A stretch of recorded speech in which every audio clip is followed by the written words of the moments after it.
नमस्कार, स्वागत है आपका वी टाइम न्यूज पर और आपके साथ मैं हूं पहली चौहान। बढ़ते हैं खबरों की ओर। सूरत शहर में कांग्रेस नेतृत्व परिवर्तन के बाद जगह जगह विरोध प्रदर्शन। सफाई में नंबर 1 होने के बावजूद कांग्रेस का विरोध प्रदर्शन।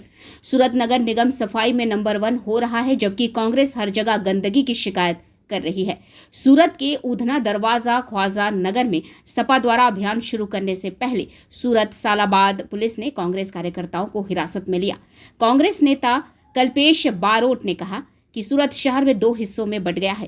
कांग्रेस नेता कल्पेश बारोट ने कहा कि सूरत शहर 2 हिस्सों में बंट गया है, एक गरीबों का सूरत और दूसरा अमीरों का सूरत। અહીંયા અમે લોકો એ પ્રોગ્રામ રાખવામાં આવેલું છે કે જે 5 દિવસથી પાણી ભરાઈ ગયેલું હતું, અત્યાર સુધી સુરત મહાનગરપાલિકા અથવા લીંબાઈ ઝોનના ઝોનલ અધિકારીઓ કે જે પણ અધિકારીઓ હતા, અત્યાર સુધી કંઈ સાફ સફાઈ કરવામાં આવી નથી અને લોકો ગંદકીમાં જીવવામાં બહુ જ મુશ્કેલ થઈ ગયેલું છે। તો એના લીધે યુથ કોંગ્રેસ અને તમામ અમારા કોંગ્રેસના કાર્યકર્તાઓ મળીને આ સાફ સફાઈ કરવાનો અભિયાન અમારા કોંગ્રેસ દ્વારા કરવામાં આવ્યું છે। આજ રોજ માન દરવાજા ખાતે ખ્વાજાનગર સોસાયટી છે, ખાડી કિનારાની વસ્તી, અહીંયા ખાડી કિનારાનો એરિયા છે। અહીંયા સુરતના પહેલા જ વરસાદની અંદર ખાડીના પૂર સુરતમાં બહુ મોટી અસરગ્રસ્ત વાળો વિસ્તાર છે।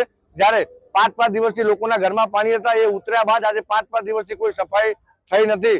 સુરત મહાનગરપાલિકાના શાસકો અને ભારતીય જનતા પાર્ટીના કોર્પોરેટરો સદંતર નિષ્ફળ છે પ્રી મોન્સૂન કામગીરીમાં અને એ લોકો પોતાની તિજોરી ભરવામાં જ માને છે। લોકોની જનતાનો એમને કશી પડી નથી।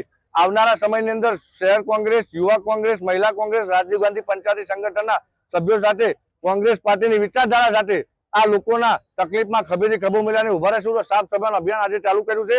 આ તમામ વિસ્તારોમાં જ્યાં જ્યાં કચરો થયો એકઠા, એ બધો કચરો એક ટ્રેક્ટરમાં ભરી મહાનગરપાલિકાની કચેરીએ ઠલવવામાં આવશે। આજે મહિલા કોંગ્રેસના ઉપક્રમે માનદરવાજા ખાતે ખાડી કિનારે સફાઈનો કાર્યક્રમ રાખવામાં આવ્યો છે। સુરત મહાનગરપાલિકાના અધિકારી હોય કે ભ્રષ્ટ ભાજપ શાસક હોય, માત્ર ટ્રાફિક કરવામાં વ્યસ્ત હોય ત્યારે સુરત શહેર કોંગ્રેસના આગેવાનો, મહિલા કોંગ્રેસની બહેનો આજે જાતે આ ખાડી કિનારે સફાઈ કરશે અને અમે આપણી ચેનલના માધ્યમથી આ શહેરના ભાજપ શાસકોને કહેવા માગીએ છીએ કે દિન 4ની અંદર હાલમાં પણ જ્યાં ગંદકીના ઢગલા છે, જ્યાં પાણી ભરવાના કારણે જે ગંદકી ફેલાયેલી છે એ સફાઈ કરવામાં ના આવશે તો આગામી 4 દિવસ બાદ અમારી મહિલા કોંગ્રેસની બહેનો એ તમામ જગ્યા બધી ગંદકીઓ ટ્રેક્ટરમાં ભરીને સુરત મહાનગરપાલિકાના દરવાજે ખાલી કરી આવશે અને જવાબદારી સુરત મહાનગરપાલિકાની રહેશે। वी टाइम न्यूज के लिए सूरत से अंकित दुबे की रिपोर्ट।